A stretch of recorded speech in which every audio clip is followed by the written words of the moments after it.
if you're willing to let your mind get quiet, see what happens. And then that fear of, uh-oh, but I'll see something in there that I'm scared to see.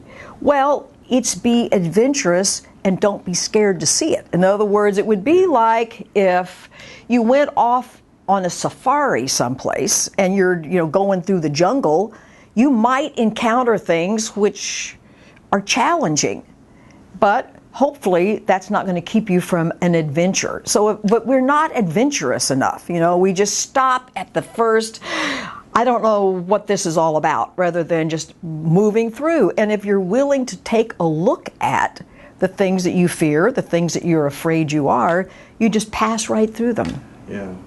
It's funny, it reminds me of a line of a movie called Jacob's Ladder.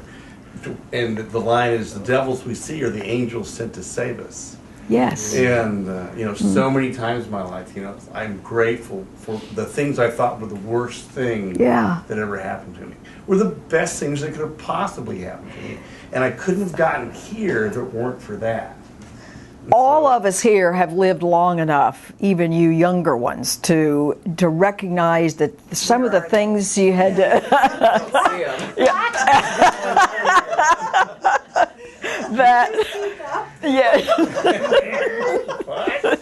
that the things that when you're going through it momentarily feel terrible and they seem unpleasant, when you're out the other side, you have shed something that's been a barrier, that's been in the way. And I would certainly feel the same way. Like I wouldn't undo for anything the things that at the time were unpleasant or didn't feel good, and yet that's how you grow.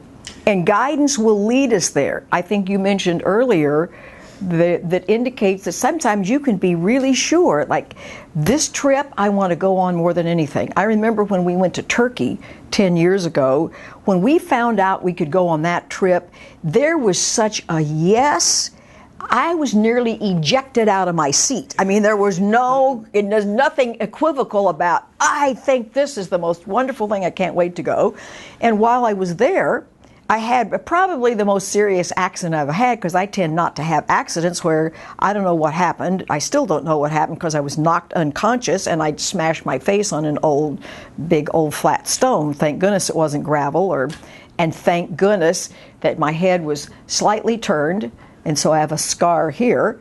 But if I'd landed flat, I would have smashed my nose and knocked out all my teeth. I hit it so hard. I would have been charming. The fact that it was a big yes and something like that happened are not, one can't conclude, was there something the matter with my guidance? It's like, no, because that was such an important event to occur.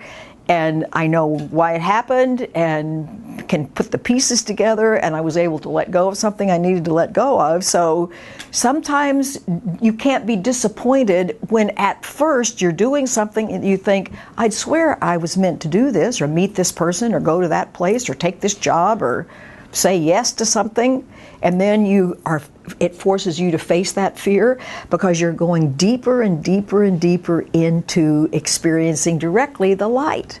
And we have to do that.